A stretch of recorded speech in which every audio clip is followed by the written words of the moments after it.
Admiral Sarah stood at the main window of Luna Station and watched the stars. But these were not normal stars.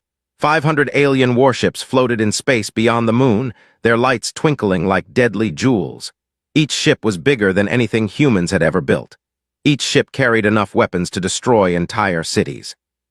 Sarah's hands shook as she held her coffee cup. In 12 hours, those ships would attack Earth unless humanity surrendered completely. The aliens wanted all humans to become slaves or die. There was no middle choice. "Admiral, we have another message from the alien fleet," said Commander from behind her. His voice was tired. None of them had slept in 3 days. Sarah turned around. The main screen showed a tall, thin alien with skin like blue crystal. Admiral Ra of the Empire looked at Sarah with cold, jewel-like eyes. "Human leader," Ra said in perfect English. "You have 11 hours and 47 minutes to surrender. We will not give you more time. Your species is dangerous to the galaxy. You breed too fast. You adapt too quickly. You do not follow the natural order that keeps peace among the stars." Sarah stepped forward. "We just want to live in peace. We never attacked your worlds." Ra's crystalline face showed no emotion. "Peace? Your people have spread to 47 star systems in only 200 years. The hegemony took thousands of years to build our civilization properly. You humans are like a virus. If we do not stop you now, you will consume everything." The alien admiral paused and looked directly at Sarah. "We have studied your history. You fight wars against your own kind. You destroy your own planet's environment. You cannot control yourselves. The galaxy will be safer without you." The transmission ended. Sarah stared at the blank screen for a moment, then looked around the command center. 30 officers worked at their stations, coordinating the defense of humanity's home system. But they all knew the truth. Earth's entire defense force had only 47 ships, and most of them were scattered across human colonies, trying to evacuate civilians. "How many people did we save?" Sarah asked. Lieutenant checked her tablet. "The evacuation ships got 8 million people off the outer colonies. But there are still 3 billion people on Earth, 200 million on Mars, and 50 million in the asteroid belt stations." Sarah nodded slowly. They had saved less than 1% of humanity. The rest would die when the alien fleet attacked. She walked to the tactical display. Red dots showed the positions of the alien ships. The fleet contained vessels from 12 different alien species, all working together under hegemony command. There were massive battleships that looked like floating mountains. Sleek destroyers moved between them like silver snakes. Cruisers glowed with internal light, their crystal hulls beautiful and deadly. "What's our current defense status?" Sarah asked. Commander pulled up the numbers. "We have 6 destroyers in Earth orbit, 2 cruisers near Mars, and 3 frigates protecting the asteroid stations. The remaining ships are spread across the outer system." "Against 500 enemy vessels." "Yes, Admiral." Sarah had been in the military for 30 years. She had fought in 3 wars against alien raiders. She knew when a battle was hopeless, but she also knew that sometimes you had to fight anyway. "Send a message to all human ships," she said.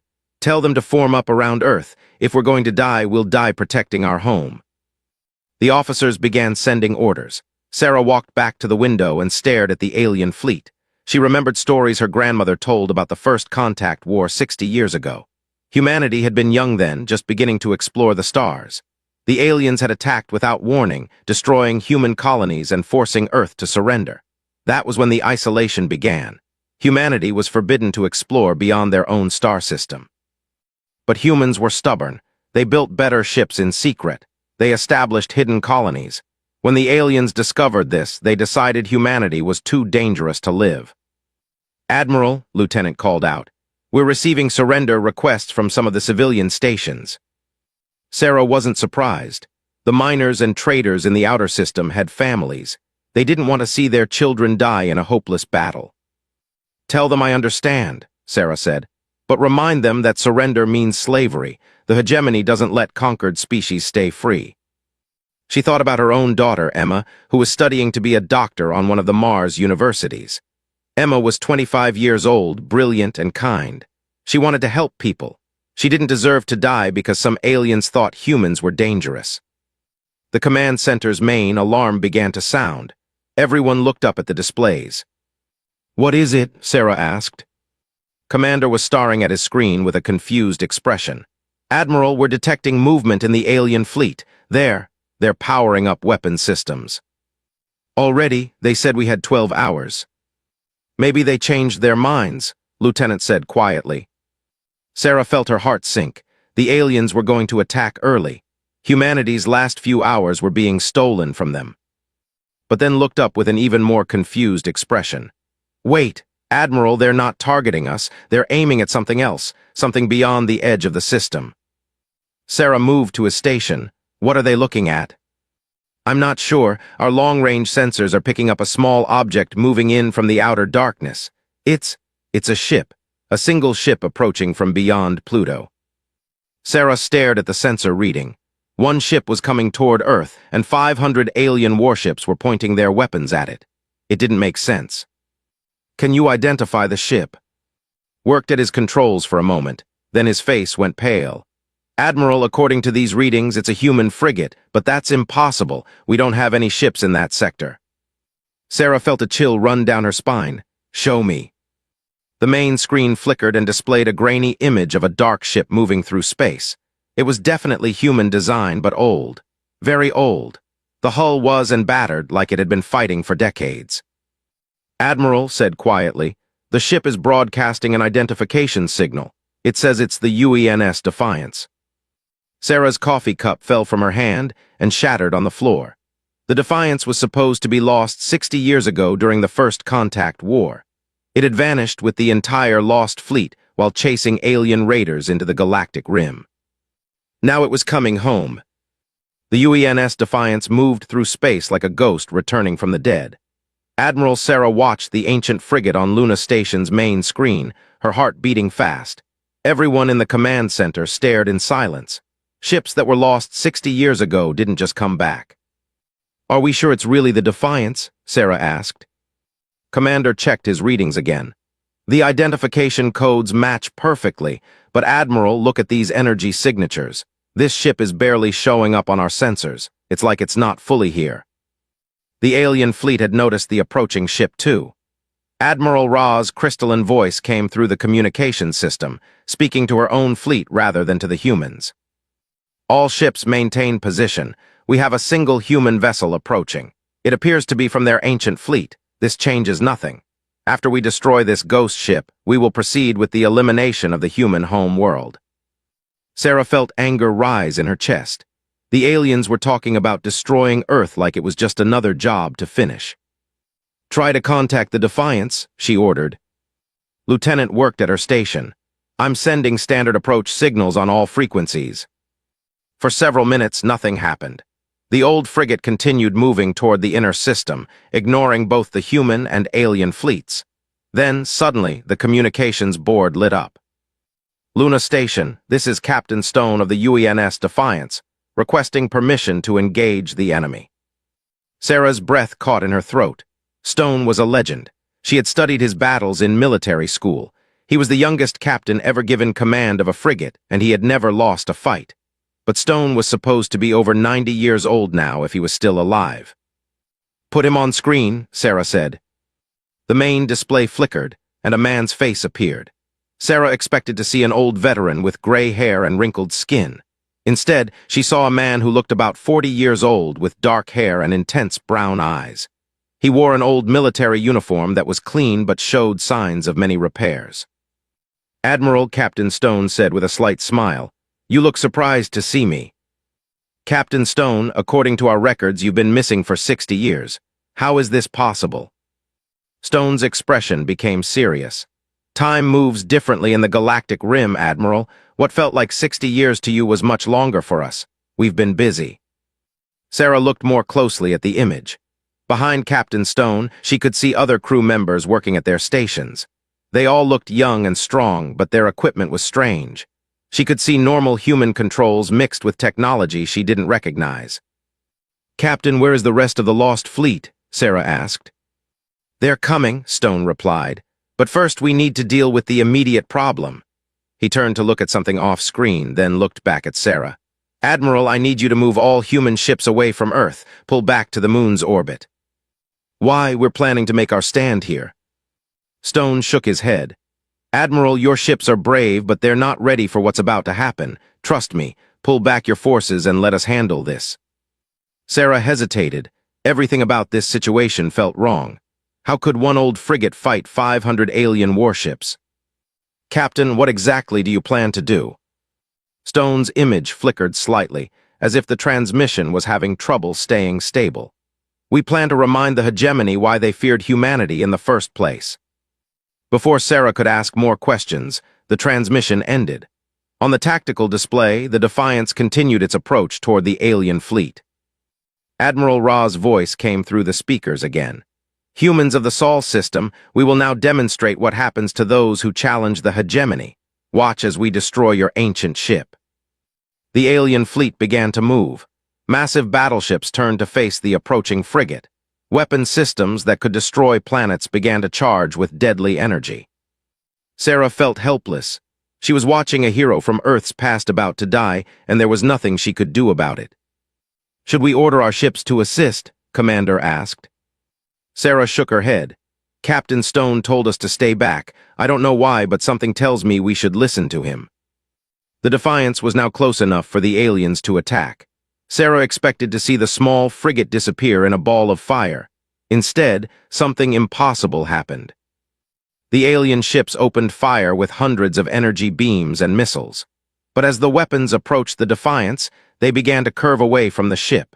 It was as if space itself was bending around the old frigate, protecting it from harm. "What the hell is that?" Lieutenant whispered.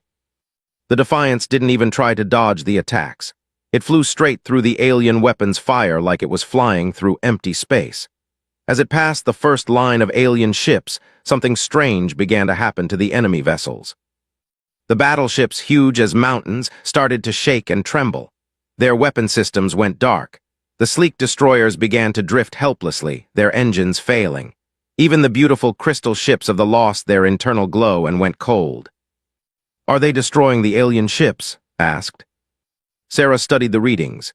"No, the ships are intact, but all their systems are shutting down. It's like the Defiance is somehow draining their power." Admiral Ra's voice came through the speakers, but now she sounded worried instead of confident. "All ships, report status. What is happening to our systems?" Confused alien voices began talking on multiple frequencies. Some spoke in languages the humans couldn't understand, but the fear in their voices was clear. The Defiance continued moving through the alien fleet. Wherever it went, enemy ships lost power and drifted helplessly. The small human frigate was disabling an entire invasion force without firing a single shot. Captain Stone's voice came through the communication system again. "Admiral, we're going to need to talk soon. There are things about humanity that you need to understand. Things that have been hidden for a very long time." Sarah stared at the tactical display. Half the alien fleet was already disabled, and the Defiance was still moving. "Captain, what did you discover out there in the rim?" "We discovered who we really are," Stone replied. "And we learned why the hegemony is so afraid of us. Admiral, humanity is not what we've been told. We're not refugees hiding on Earth. We're something much older and much more dangerous." The transmission ended again, leaving Sarah with more questions than answers. On the screen, the impossible continued to happen. One old human frigate was defeating 500 alien warships without firing a shot. But Sarah had a feeling that this was only the beginning. Admiral Sarah couldn't sleep. She sat in her office on Luna Station, staring at reports that made no sense. The Defiance had disabled 200 alien warships in 4 hours, and the enemy fleet was in complete chaos. Ship after ship went dark as the ancient frigate passed by them. But the most confusing part was Captain Stone himself. Sarah had pulled up his military records from 60 years ago. Stone had been born in 2387, which meant he should be 93 years old now. The man on her screen looked like he was in his early 40s. A soft knock on her door interrupted her thoughts. "Come in," she said. Commander entered, carrying a tablet. "Admiral, we've been monitoring communications from the alien fleet. They're completely confused. Some of their ships are reporting that their weapons just stopped working. Others say their engines turned off by themselves. But the strangest thing is what their sensors are telling them." "What do you mean?" Sat down across from her desk. "According to their readings, the Defiance isn't really there. Their sensors show empty space where the ship should be, but they can see it with their eyes. Sarah rubbed her tired eyes. That's impossible. So is a 90-year-old man looking like he's 40, replied. Admiral, I think we need to talk to Captain Stone again. We need answers. Before Sarah could respond, her communication system activated. Captain Stone's face appeared on her wall screen. This time, Sarah could see more of the ship behind him. The bridge looked different from any human ship she'd ever seen. The controls seemed to be made of some kind of living metal that changed shape as the crew used them. Admiral, Stone said, I think it's time we had a real conversation. I agree, Sarah replied. Captain, I need to ask you directly, how are you still alive, and how do you look so young? Stone smiled, but there was sadness in his eyes. That's a long story, Admiral. When the Lost Fleet left Sol System 60 years ago, we were chasing alien raiders into the galactic rim. We thought we were just pursuing enemies who had attacked human colonies. But that's not what happened. No, we found something much more important. We found the ruins of an ancient civilization. A race that built cities among the stars millions of years ago, long before any of the current species existed. Sarah leaned forward. What happened to them? They called themselves the predecessors. And Admiral, they didn't just disappear.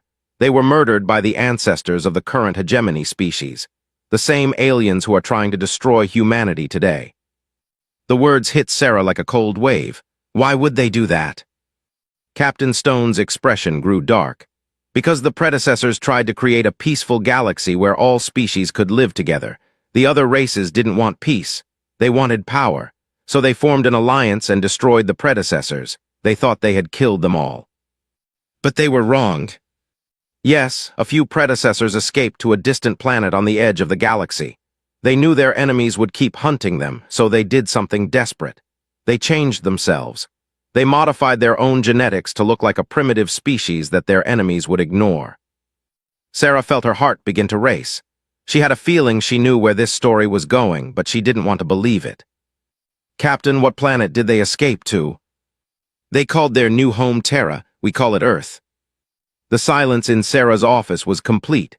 She stared at Captain Stone, trying to process what he had just told her. You're saying that humans are the descendants of this ancient race. Not descendants, Admiral, we are them. The genetic changes were designed to be temporary, but something went wrong. The predecessors forgot who they were. They became a new species that thought they had evolved naturally on Earth. For millions of years, humanity lived without knowing their true heritage. Sarah stood up and walked to her window. Outside, she could see the Defiant still moving through the alien fleet, disabling ship after ship. If this is true, why are we remembering now? Because the Lost Fleet found more than just ruins out there. We found predecessor technology that was still working. Machines that recognized our genetics and began to restore our original abilities. Admiral, humans aren't just another species. We're the children of the galaxy's greatest civilization. On the screen, Sarah could see other crew members working behind Captain Stone. They moved with confidence and precision that seemed almost supernatural. Their hands danced over controls that responded to their touch in ways that looked like magic. What kind of abilities? Sarah asked. We can communicate directly with technology. We can sense the flow of energy through space. And we can do something that terrifies the hegemony more than anything else. Which is, we can turn their own weapons against them. Every ship in their fleet, every weapon they've built, contains technology based on predecessor designs they stole millions of years ago. But they never understood how it really works. We do. Sarah walked back to her desk. Captain, if you've known this for 60 years, why didn't you come back sooner? Stone's face became sad again. Because we weren't ready. The awakening process takes time, Admiral. When we first found the predecessor ruins, only a few of us could access the ancient abilities. It took decades to fully restore our heritage, and we had to be careful. If we had come back too soon, the hegemony would have destroyed Earth immediately. But now you're ready. Now we're ready. But Admiral, this is bigger than just one ship. The Defiance is here to begin something called the Awakening Protocol. Every human in the galaxy carries predecessor genetics. When I activate the protocol, those genetics will start to express themselves. Sarah felt a chill run down her spine. What does that mean? It means that every human alive is about to discover they have abilities they never imagined. Your defense crews will suddenly understand how to use alien technology. Your pilots will be able to fly ships in ways that seem impossible, and your weapons will become far more powerful than anything the hegemony has seen. Before Sarah could respond, alarms began to sound throughout Luna Station. Lieutenant's voice came through the speakers. Admiral, we're detecting massive energy spikes from all human ships and stations. Something is happening to our technology. Captain Stone smiled. It's beginning, Admiral. The children of the stars are waking up. On her desk, Sarah's computer screen began to glow with symbols she had never seen before. But somehow, she could read them perfectly. They were instructions for turning Luna Station into something much more powerful than a simple defense platform. Sarah looked at her hands. They felt different, like they contained energy waiting to be used. Captain, what's happening to me? You're becoming who you were always meant to be, Stone replied. Welcome home, Admiral. Welcome to your true heritage. The alien fleet opened fire on the Defiance with everything they had. Admiral Ross screamed orders as hundreds of weapons fired at the small human frigate. Energy beams that could melt asteroids and missiles that could crack moons, all aimed at one target.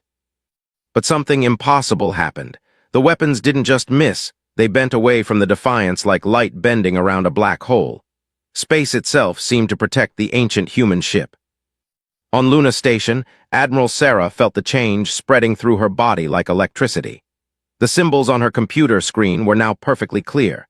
They showed her how to turn the station's simple defense systems into something that could challenge the alien fleet. Admiral, Commander called out, his voice full of amazement. Our weapons systems are upgrading themselves. The computers are rewriting their own programs. I don't understand how this is possible. Sarah walked to the main tactical display. Her hands moved over the controls, but she wasn't controlling them with her mind anymore. She could feel the energy flowing through the station's systems like blood through veins. It was as natural as breathing. Contact all human ships. Tell them not to resist what's happening to their systems. Tell them to trust their instincts. Across the Sol system, amazing things began to happen. On the destroyer Hamilton near Earth orbit, Captain Lisa Park watched her weapons officer stare at his controls with wide eyes. Captain, our main guns just increased their power output by 300%, and the targeting computer is showing me firing solutions I've never seen before. Captain Park felt the same strange electricity that Sarah was experiencing. Fire at the closest alien ship. Let's see what happens. The Hamilton's main gun fired a beam that glowed with silver light. When it hit a battleship, the massive enemy vessel didn't just take damage. Its hull began to dissolve like ice in hot water. Impossible, Captain Park whispered. We just destroyed a ship that's 10 times our size. Similar scenes played out across the human fleet. Ships that had been helpless against alien technology suddenly became deadly hunters. Human pilots found they could fly in ways that seemed to break the laws of physics. Their ships moved like living things, dodging alien fire while striking back with incredible precision. But the real change was happening to the people themselves. On Mars Colony, Dr. Emma Admiral Sarah's daughter was treating wounded civilians when she felt a strange tingling in her hands. When she touched her next patient, a man with severe burns, the wounds began to heal instantly. How did you do that? The patient asked, staring at his perfect skin. Emma stared at her own hands. I don't know, I knew what to do. In the asteroid mining stations, workers found they could control the heavy machinery with their thoughts alone. On the outer colonies, farmers discovered they could make crops grow faster just by concentrating on them. Children seemed to adapt fastest of all. On Luna Station, Sarah's young communications officer, Lieutenant, was typing at speeds that should have been impossible. Her fingers moved across multiple keyboards at once, and every screen she touched responded to her needs. Admiral, I'm receiving messages from human colonies all across the galaxy, said excitedly. They're all reporting the same thing. People are developing new abilities, and Admiral, they're not just adapting to technology better. They're becoming stronger, faster, smarter. Admiral Ra's voice cut through the communications system, but now she sounded afraid instead of angry. All hegemony ships retreat to safe distance. The human vessels are exhibiting impossible capabilities. Request immediate reinforcements from the home fleet. But retreat was no longer an option for the alien fleet. The Defiance had positioned itself at the center of their formation, and its mere presence was causing their ships to malfunction in ways they couldn't understand. Captain Stone's voice came through Sarah's personal communicator. "Admiral, the protocol is spreading faster than we expected. Your people are remembering their heritage at an incredible rate." "Captain, what's happening to the alien ships? They're not just being disabled anymore. Some of them are changing course and attacking their own fleet." Stone's image appeared on her screen, and now she could see that his eyes glowed with a faint silver light. "The predecessors built safeguards into all their technology, Admiral. Every piece of advanced equipment in the galaxy contains hidden programming that recognizes predecessor genetics. When enough humans wake up, that programming activates." Sarah watched her tactical display as alien ships began to turn against each other. Battleships opened fire on destroyers. Cruisers launched missiles at their own command ships. "The aliens are losing control of their own fleet. The technology remembers who its real masters are," Stone explained. "Admiral, the hegemony has been using stolen predecessor tech for millions of years. They thought they understood it, but they were just children playing with toys they didn't comprehend." On the main screen, Sarah could see Admiral Ra's crystalline face twisted with rage and fear. The alien commander was shouting orders that her own ships were ignoring. "Humans," Ra screamed. "You don't understand what you're doing. The predecessors were destroyers. They tried to control the entire galaxy. We stopped them for good reason." Captain Stone's expression became cold. "Tell her she's lying, Admiral. The predecessors tried to create peace. The hegemony destroyed them because they were afraid of losing their power." Sarah activated her communication system to broadcast to the alien fleet. "Admiral Ra, we know the truth now. Your ancestors committed genocide against our people. You've spent millions of years ruling a galaxy that was never yours to rule." "You cannot let them wake up completely," Ra pleaded. "If the predecessors return to full power, they will remake the galaxy according to their will." "Maybe it's time the galaxy was remade," Sarah replied. Around her on Luna Station, every human was now glowing with faint silver light. The station itself was changing, its simple metal walls becoming smooth and organic-looking. Weapons systems she had never seen before were growing out of the floor and walls. "Admiral," Lieutenant called out, her voice filled with wonder. "I'm receiving a signal from deep space. Multiple signals. There are ships coming toward us from the galactic rim." Sarah smiled. "How many ships, Lieutenant?" Checked her readings, then looked up with amazement. "Thousands, Admiral. It's the rest of the lost fleet, and they're not alone. There are human colonies out there we never knew about. Entire worlds full of people who have been waiting for this moment." Captain Stone's voice filled the station. "Admiral, prepare for the return of humanity's true fleet. We're coming home, and we're bringing friends." On the tactical display, Sarah watched as the alien invasion force fell apart completely. Ships that had come to destroy humanity were now fighting each other or drifting helplessly in space. The children were coming home, and the galaxy would never be the same. Space around Earth began to shimmer like water. Admiral Sarah watched from Luna Station as reality itself seemed to bend and twist. Then, one by one, ships began to appear out of nowhere. They weren't the 12 ships of the original Lost Fleet. There were thousands of them. Some looked like advanced human designs, but others were completely alien in shape. Beautiful vessels that seemed to be grown rather than built. Ships that glowed with their own inner light. Craft that moved through space like living creatures. "My God," Commander whispered, "where did they all come from?" Captain Stone's voice filled the command center, but now it carried a power that made everyone stop and listen. "Admiral, meet the true children of the predecessors. We found more than just ruins in the galactic rim. We found survivors, beings who had been hiding for millions of years, waiting for their genetic children to awaken." On the main screen, Admiral Ra's crystalline face showed pure terror. Her remaining ships were scattered and powerless. Half her fleet had been turned against her by their own technology. The other half was drifting helplessly as their systems shut down. "This is impossible," Ra said, her voice shaking. "The predecessors are extinct. We made sure of that millions of years ago." Another voice answered her, but it wasn't human. It was ancient and powerful, speaking directly into everyone's mind. "You tried to destroy us, children of war, but life finds a way. We seeded our essence into a young species on a distant world. We waited, we watched, and now we have returned." Sarah felt the presence of something vast and ancient touching her mind. It wasn't frightening. It felt like coming home after a long journey. "Admiral," the voice continued, "your people have suffered enough. It is time for the galaxy to remember what peace truly means." The alien fleet was now completely helpless. Ships that had been built to destroy worlds floated like broken toys. But Admiral Ra wasn't finished fighting. "You cannot do this," she screamed. "The hegemony rules 5,000 worlds. We have fleets throughout the galaxy. You cannot defeat us all." Captain Stone appeared on Sarah's screen again, but he looked different now. The silver light in his eyes was brighter, and she could see patterns of energy moving under his skin like living circuits. "Admiral Ra," Stone said calmly, "the awakening protocol isn't just happening in this system. It's spreading to every human in the galaxy, every colony world, every hidden outpost, every human ship in space. Right now, millions of my people are remembering who they really are." "And they're not alone," the ancient voice added. "The technology your people use, the ships you fly, the weapons you carry, all of it was built using stolen predecessor designs. We put safeguards in everything we created. Those safeguards are now activating across the entire galaxy." Sarah could see the truth of those words on her tactical displays. Reports were coming in from every corner of known space. Hegemony fleets were losing power. Alien worlds were watching their own defense systems turn against them.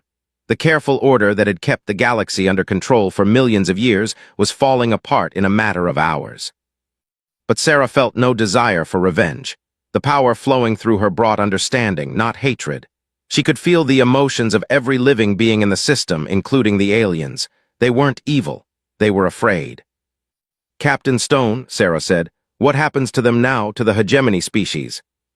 Stone smiled, and for a moment he looked like the young captain from the history books again. "That depends on them, Admiral. The predecessors didn't believe in conquest or slavery.